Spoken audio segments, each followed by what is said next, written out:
जय हिंद, वंदे मातरम। प्यारे साथियों और सभी साथियों को मेरा प्यार भरा नमस्कार।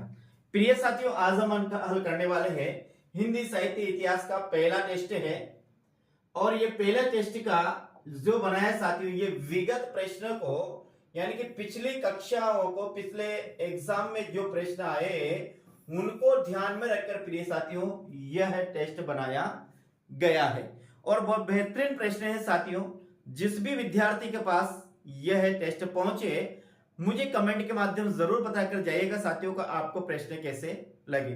मैंने बहुत बेहतरीन और इसको यहाँ पर व्याख्यात्मक रूप से हल करेंगे, यानी कि प्रत्येक प्रश्न के आंसर के साथ साथ उसकी पूर्ण रूप से व्याख्या करेंगे, ताकि साथियों अपनी व्याख्यात्मक क्लास भी इसके साथ साथ चलती रहे। तो एक बार पुनः मैं आप सभी साथियों का स्वागत करता हूं आज की क्लास में। और साथियों ये क्लास आपके सभी एग्जामों के लिए वेरी वेरी इंपॉर्टेंट है, यानी कि आप किसी भी राज्य से साथियों एग्जाम दे रहे हो, वे एग्जाम कौन कौन से एग्जाम दे रहे हो साथियों। आप यदि कॉलेज व्याख्याता का एग्जाम भी देते हैं साथियों, तो भी हिंदी साहित्य के इतिहास में यही प्रश्न आते हैं। स्कूल व्याख्याता का में भी यही प्रश्न आते हैं, वरिष्ठ अध्यापक में भी यही प्रश्न आते हैं, या यूजीसी नेट या जेआरएफ का पेपर दे रहे हो, या किसी भी राज्य का सेट का पेपर दे रहे हो साथियों, वहां पर भी इसी प्रकार के प्रश्न है। पीजीटी या टीजीटी साथियों, यानी कि मेरे कहने का मतलब है आप केंद्र के एग्जाम दे रहे हो, या फिर साथियों राजस्थान, मध्य प्रदेश, उत्तर प्रदेश, एमपी, छत्तीसगढ़, बिहार, दिल्ली, हरियाणा, या फिर राजस्थान, जितने भी भारत के राज्य हैं सभी में यदि आप किसी भी राज्य से आप यदि हिंदी विषय से अध्यापक बनने की तैयारी कर रहे हो और वहां पर एग्जाम दे रहे हो, तो साथियों यह जो टेस्ट है और ये आपके लिए बिल्कुल रामबाण औषधि साबित होगा। मैंने निश्चय किया साथियों, अब आपको मैं क्लास के साथ साथ टेस्ट भी उपलब्ध कराऊंगा। तो शुरू करते हैं साथियों आज की क्लास का पहला प्रश्न किस प्रकार का है, देखिएगा। आज की क्लास का अपना जो पहला प्रश्न आता है साथियों, वह प्रश्न रहा, देखिए बिल्कुल साथियों, मैंने यहां जो हिंदी साहित्य का इतिहास शुरू होता है उसकी पहले लाइन से ही मैंने प्रश्न बनाया है साथियों। देखिएगा प्रश्न किस प्रकार का है। प्रश्न हिंदी साहित्य इतिहास लेखन की सबसे दोषपूर्ण ये साथियों पद्धति है। यहां लिखेंगे अपन, क्या लिखेंगे, पद्धति, यानी हिंदी साहित्य इतिहास की जितनी इतिहास लिखने में जितनी पद्धतियों का प्रयोग किया गया है, उनमें से सर्वाधिक दोषपूर्ण पद्धति कौन सी मानी जाती है साथियों। तो वर्णानुक्रम पद्धति, कालानुक्रम पद्धति, वैज्ञानिक पद्धति और विधेयवादी पद्धति।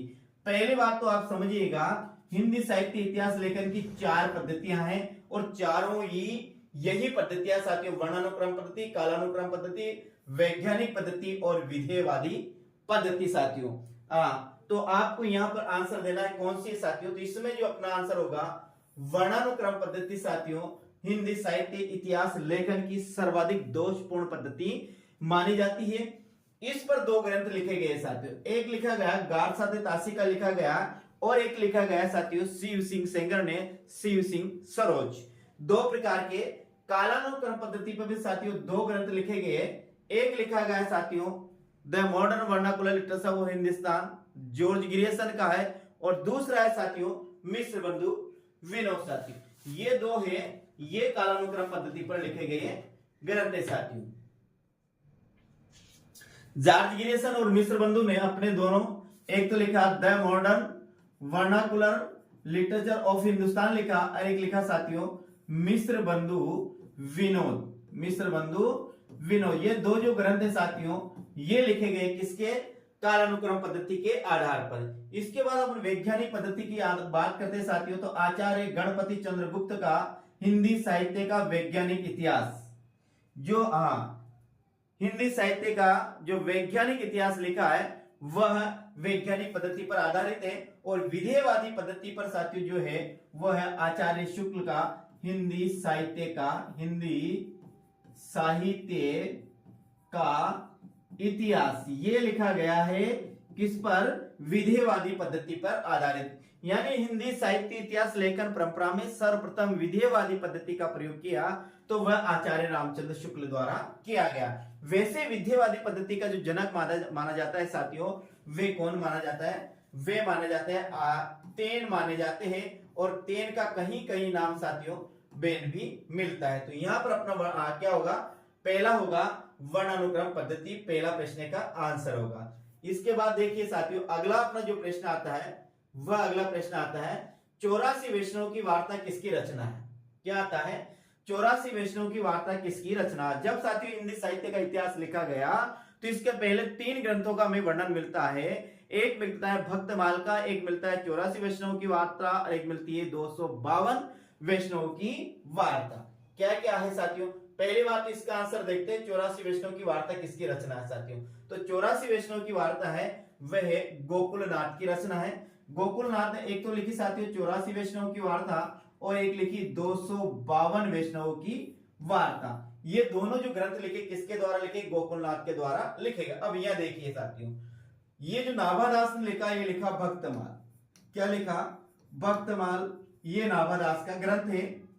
84 वैष्णव की वार्ता गोकुलनाथ की है और 252 वैष्णव की वार्ता भी गोकुलनाथ की। अब यहां पर एक और प्रश्न निकलकर सामने आता है, उस प्रश्न को आप ध्यान से देखिए। 84 वैष्णव की वार्ता है साथियों, इसमें वल्लभाचार्य के शिष्यों का वर्णन है। किसका है? वल्लभाचार्य शिष्यों का वर्णन है। किसमें? 84 वैष्णव की वार्ता में। और जो 252 वैष्णव की वार्ता है साथियों, इसमें विट्ठलनाथ के शिष्यों का वर्णन है। तो ये प्रश्न की पूर्ण रूप से व्याख्या हो चुकी है। नाभादास ने भक्तमाल लिखा साथियों, और जो 84 वैष्णव की वार्ता और 200 वैष्णव की वार्ता है, ये लिखी साथियों गोकुलनाथ ने। 84 वैष्णव की वार्ता में वल्लभाचार्य के शिष्यों का वर्णन है, महाप्रभु वल्लभाचार्य के शिष्यों का वर्णन है। और 252 वैष्णव की वार्ता में साथियों विट्ठलनाथ के शिष्यों का वर्णन है। तो यहां पर अपना प्रश्न का आंसर क्या होगा? अपना प्रश्न का आंसर है गोकुलनाथ। अगला प्रश्न की बात करते हैं तो अगला प्रश्न अपने पास आता है साथियों, तीसरा प्रश्न है हिंदी साहित्य का पहला इतिहास किस भाषा में लिखा गया है साथियों। तो हिंदी साहित्य का जो पहला इतिहास लिखा है किसमें लिखा गया है साथियों? ये लिखा है फ्रेंच भाषा में लिखा गया है गारसा तेदासी द्वारा। इस्तेवार द लिटरेचर एंड हिंदुस्तानी नाम से जो ग्रंथ लिखा गया है साथियों, वे किसने लिखा? फ्रेंच भाषा में लिखा गया। और ये लिखा गया साथियों किसमें लिखा है? ये लिखा है गारसा दे तासी।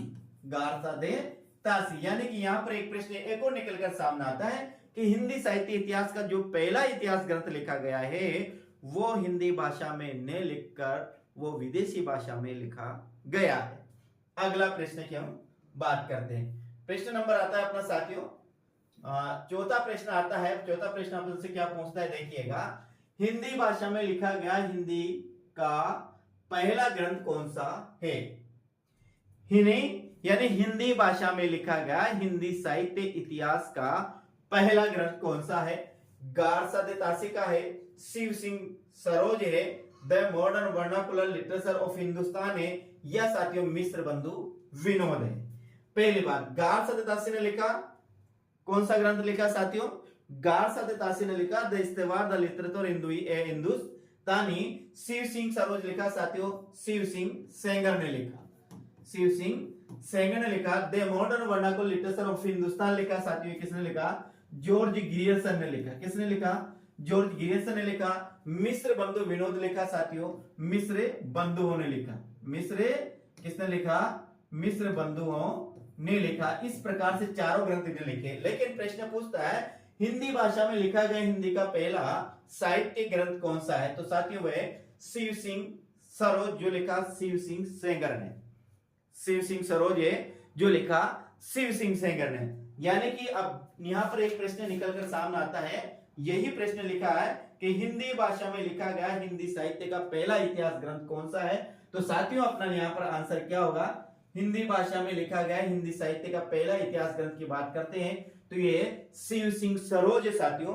और ये जो शिव सिंह सरोज लिखा गया, ये लिखा गया साथियों 1883 में लिखा गया है। हिंदी साहित्य का जो पहला इतिहास ग्रंथ लिखा था साथियों वह लिखा गया था 1839 में, 1839 में लिखा गया। दूसरा लिखा गया वो 1883 में लिखा गया है साथियों। तो यहां पर आंसर क्या होगा? अपना शिव सिंह सरोज होगा साथियों। अगला प्रश्न की बात करते हैं। प्रश्न आता है अपना साथियों पांचवा प्रश्न, गारसा दे तासी के ग्रंथ का हिंदी अनुवाद किसने किया? देखिए साथियों यहां है गारसा दे तासी का हिंदी अनुवाद किसके द्वारा किया गया है? गारसा दे तासी ने जो ग्रंथ लिखा, गारसा तासी ने जो ग्रंथ लिखा इस्तेवार द लिटरेचर ए हिंदुस्तानी नाम से जो ग्रंथ लिखा उसका हिंदी अनुवाद किसके द्वारा किया गया? गणपति चंद्रगुप्त, लक्ष्मी सागर वार्ष्णेय, किशोरीलाल गुप्त अथवा आचार्य रामचंद्र शुक्ल, चारों में से किसके द्वारा लिख किया गया?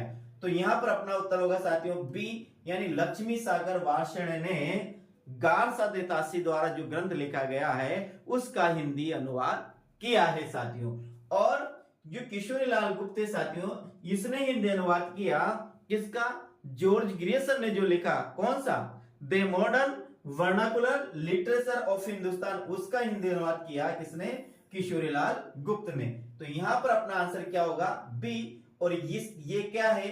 ये है the modern vernacular literature of Hindustan के हिंदी अनुवाद करने वाले कौन है? किशोरीलाल। और अपने प्रश्न, इस प्रश्न का उत्तर होगा बी, लक्ष्मी सागर वार्ष्णेय। अगला प्रश्न की बात करते हैं साथियों, तो अगला प्रश्न अपने पास आता है काल विभाजन वे नामकरण। देखिए यहाँ थोड़ा सा ये है, यहाँ साथियों में नहीं, यहां पर है वे। क्या है? वे। काल विभाजन वे नामकरण का प्रथम प्रयास किसके द्वारा किया गया? प्रश्न आता है काल विभाजन व नामकरण का प्रथम प्रयास किसके द्वारा किया गया साथियों? तो प्रश्न नंबर अपना छठा है, और छठे प्रश्न का जो अपना आंसर होगा साथियों क्या होगा? तो काल विभाजन नामकरण का जो सर्वप्रथम प्रयास किया किसके द्वारा किया? जॉर्ज ग्रियर्सन द्वारा किया गया। गारसा देतासी ने भी नहीं किया, और शिव सिंह सेंगर ने भी काल विभाजन नामकरण का प्रयास नहीं किया। हिंदी साहित्य का ये पहला है, लेकिन ये हिंदी साहित्य का पहला इतिहास ग्रंथ है, लेकिन ये विदेशी भाषा में लिखा गया। हिंदी साहित्य इतिहास का ये दूसरा है जो हिंदी भाषा में लिखा गया, यानी कि हिंदी भाषा में लिखा गया पहला जो इतिहास ग्रंथ है वो है शिव सिंह सेंगर द्वारा लिखा गया, शिव सिंह सरोज नाम से लिखा गया है। लेकिन यह है काल विभाजन वे नामकरण का जो सर्वप्रथम प्रयास किया वे जॉर्ज ग्रियर्सन द्वारा किया गया। यानी इसके पहले दो नाम और आता है, गारसा देतासी और एक आता है शिव सिंह सेंगर। इन दोनों ने ही काल विभाजन और नामकरण का प्रयास नहीं किया। पहली बार यदि काल विभाजन और नामकरण का प्रयास किया तो किया जॉर्ज ग्रियर्सन द्वारा किया गया। अगला प्रश्न अपना आता है, प्रश्न नंबर आता है साथियों 7 प्रश्न है, और पूछता है आदिकाल को चारणकाल किसने कहा? प्रश्न आता है आदिकाल को चारणकाल किसने कहा साथियों? तो देखिएगा आदिकाल को चारणकाल किसने कहा? डॉक्टर रामकुमार वर्मा, डॉक्टर गणपति चंद्रगुप्त, आचार्य रामचंद्र शुक्ल अथवा जॉर्ज ग्रियर्सन। किसके द्वारा साथियों आदिकाल को चारणकाल कहा गया? कई बार प्रश्न आता है आदिकाल को चारणकाल किसने कहा साथियों? तो यहां पर इस प्रश्न का उत्तर भी क्या होगा? इस प्रश्न का उत्तर भी होगा जॉर्ज ग्रियर्सन। क्या होगा प्रिय साथियों? जॉर्ज ग्रियर्सन ने आदिकाल को चारणकाल नाम दिया। एक नाम और आता है साथियों, एक नाम आता है संधि चारणकाल। क्या आता है? संधि चारणकाल। कई बार एग्जाम में पूछा जाता है डायरेक्ट संधि चारणकाल नाम का प्रयोग किसने किया, यानी आदिकाल के लिए संधि चारणकाल नाम का प्रयोग किसने किया? तो संधि चारणकाल नाम का जो अपना आएगा इसका आंसर क्या होगा? डॉक्टर रामकुमार वर्मा ने साथियों आदिकाल को संधि चारणकाल नाम दिया साथियों। ये अपन को ध्यान में रखना है। आगे हम बात करते हैं अगले प्रश्न की। तो अगला जो प्रश्न आता है अपना साथियों वे प्रश्न आता है 8वां। मिस्र बंधु विनोद कितने भाई थे जिनमें शामिल नहीं है? पहला प्रश्न, पहला तो ये साथियों मिस्र बंधु विनोद कितने भाई थे, और उसमें से चारों में से कौन शामिल नहीं? इसका मतलब मिस्र बंधु कितने भाई थे? मिस्र बंधु 3 भाई थे, लेकिन इन तीनों में से इसमें कौन सा शामिल नहीं है? श्याम बिहारी मिश्र, कृष्ण बिहारी मिश्र, सुखदेव बिहारी मिश्र अथवा गणेश बिहारी मिश्र साथियों। बहुत सीधा सा प्रश्न है, लेकिन उलझाने वाला प्रश्न है। कई बार अपन कहते हैं साथियों कि मैंने अच्छी तरह से याद कर रखा, लेकिन प्रश्न ऐसा आ जाता है बिल्कुल सीधा, और वो अपना क्या जाता है? गलत जाता है साथियों। तो देखिएगा, सोचिएगा और बताइएगा आप क्या कौन सा होगा? श्याम बिहारी मिश्र, कृष्ण बिहारी मिश्र, सुखदेव बिहारी मिश्र अथवा गणेश बिहारी मिश्र साथियों। तो यहां पर जो अपना आंसर होगा क्या होगा? कृष्ण बिहारी मिश्र। ये साथियों मिश्र बंधुओं में शामिल नहीं थे। मिश्र बंधु 3 भाई थे, श्याम, सुख और गणेश। कैसे? श्याम, सुख और गणेश। श्याम, सुख और गणेश 3 भाई थे साथियों। श्याम बिहारी मिश्र, सुखदेव बिहारी मिश्र और गणेश बिहारी मिश्र। श्याम, सुख और बिहारी ये 3 भाई थे। कौन? मिश्र बंधु विनोद साथियों। तो यहाँ आंसर क्या होगा? नहीं थे। कौन सा होगा? बी अपना सही आंसर होगा। इसके बाद अगला प्रश्न की बात करते हैं, तो अगला प्रश्न अपना आता है साथियों, प्रश्न नंबर आता है 9वां। कौन से ग्रंथ में सर्वाधिक कवि संकलित है? यहाँ पर 4 ग्रंथों के नाम दिए गए हैं।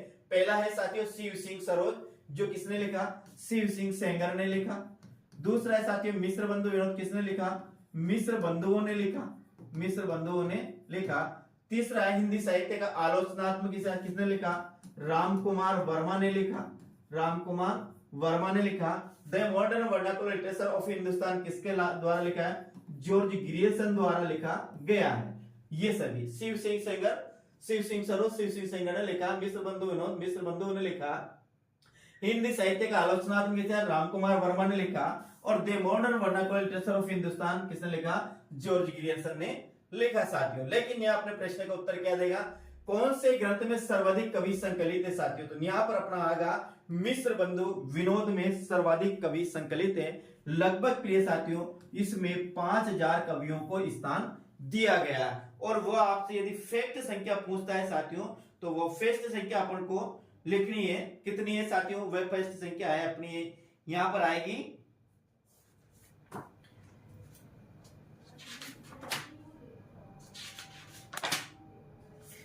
4591। कितनी साथियों, ध्यान रखना 4591 ये फैक्ट संख्या है। और लगभग में आता है तो अपने को आंसर देना है 5000। और यदि वो संख्या ही पूछ लेता है बिल्कुल साथियों, तो अपने को लिखना है 4591, यानी कि 4591 ये फैक्ट है। इतने कवियों को मिश्र बंधु विनोद में स्थान दिया गया है। और वो लगभग में पूछता है तो अपना आंसर क्या होगा, अपना आंसर होगा 500। और यदि वो वास्तव में पूछता है तो अपन को लिखना है 4500। कितना साथियों, 4591। तो यहाँ सबसे ज्यादा कवि किसी ग्रंथ में है तो वह है मिश्र बंधु विनोद में है। अगला प्रश्न की बात करते हैं। अपना प्रश्न आता है, अगला प्रश्न नंबर आता है साथियों 10 प्रश्न। और ये 10वां प्रश्न क्या है, आचार्य शुक्ल ने बड़ा भारी कवि व्रत संग्रह किसे कहा है। देखिएगा प्रश्न, ये बड़ा भारी कवि व्रत संग्रह किस ग्रंथ को कहा गया, आचार्य शुक्ल ने। आचार्य रामचंद्र शुक्ल ने जो हिंदी साहित्य का इतिहास लिखे गए हैं उनमें से एक इतिहास ग्रंथ को, साहित्य ऐतिहासिक ग्रंथ को, इतिहास ग्रंथ को कवि बड़ा भारी कवि व्रत संग्रह कहा है।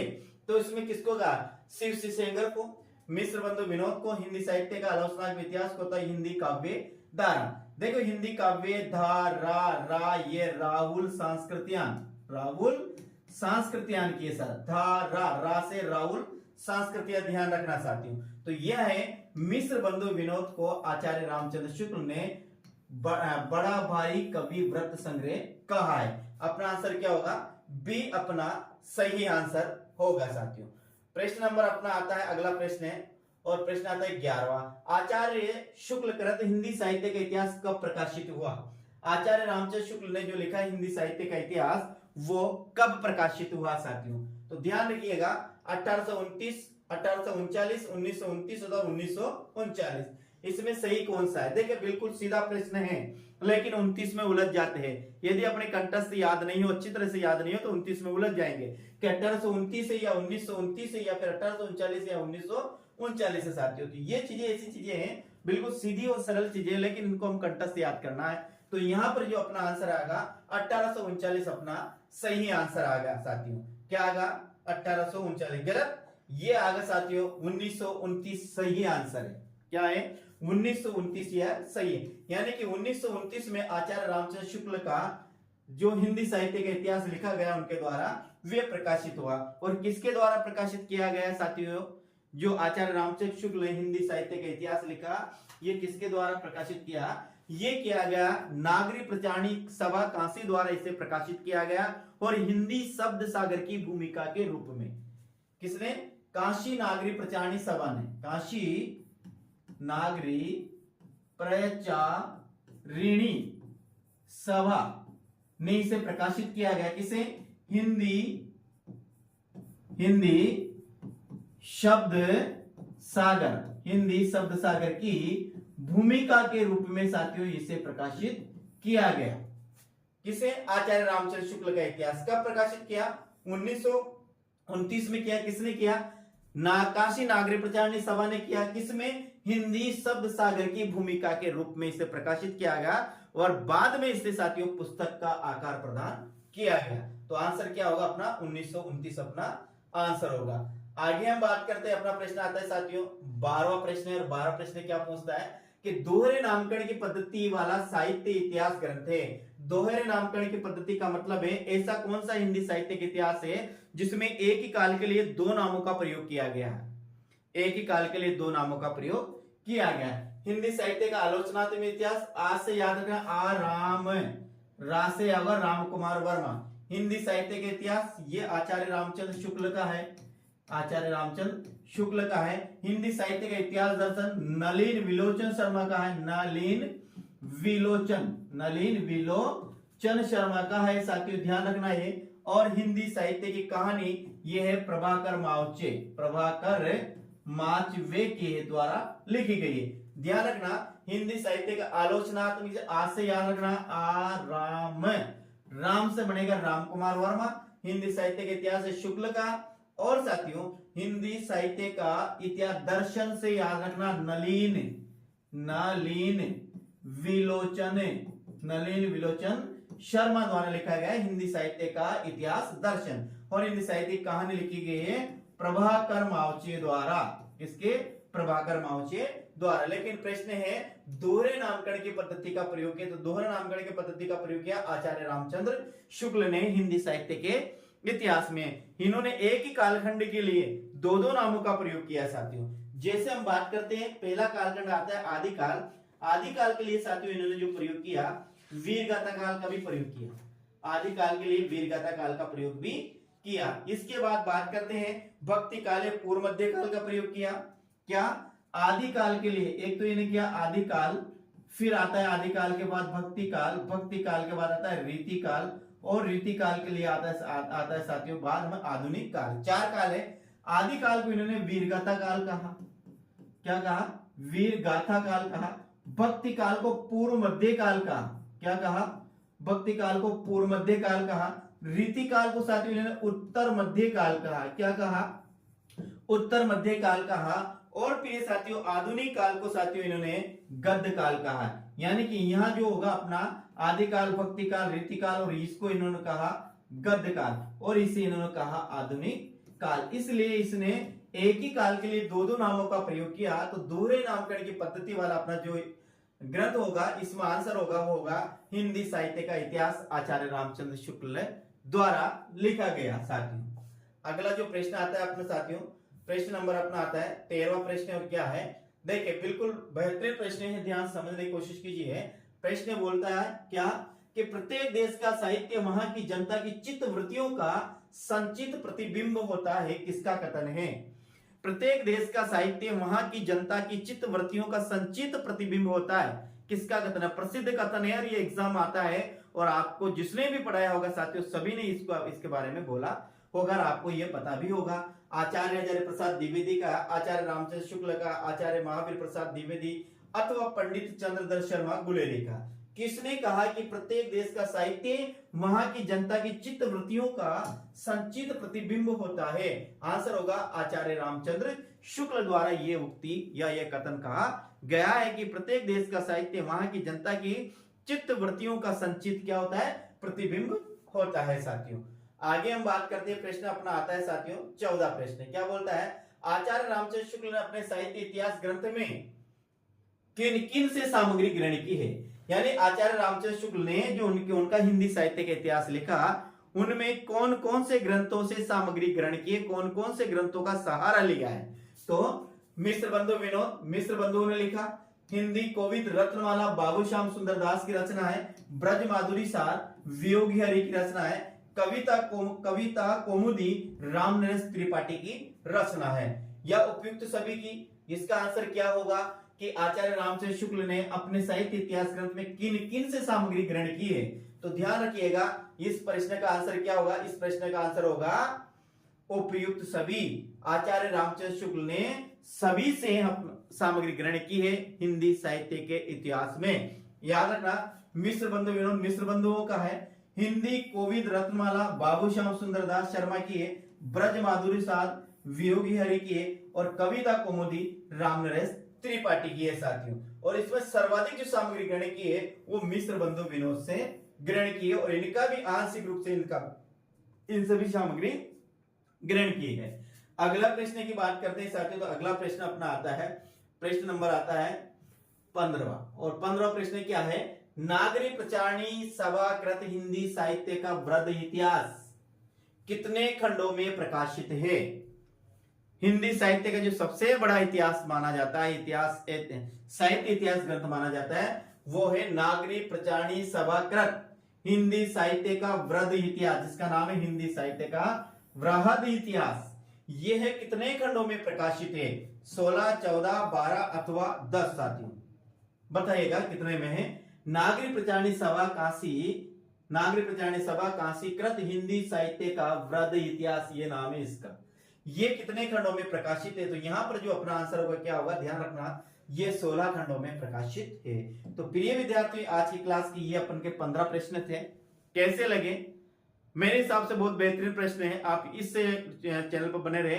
निश्चित रूप से साथियों आपको मैं जितने भी है आपने बहुत बेहतरीन प्रश्न लेकर आऊंगा, मौलिक प्रश्न लेकर आऊंगा, और एक प्रश्न के 10-10 आंसर आपको मैं बताऊंगा, उसकी व्याख्यात्मक हल करूंगा। साथ उम्मीद करता हूं क्लास अच्छी लगी होगी साथियों। तो जाते जाते साथियों थम्स अप जरूर दबाकर जाइए, लाइक करिएगा, शेयर करिएगा, और कमेंट के माध्यम से मुझे जरूर बताकर जाइएगा साथियों कि आपको ये क्लास कैसी लगी। तो मिलते हैं अगली क्लास में। जय हिंद, वंदे मातरम प्यारे साथियों।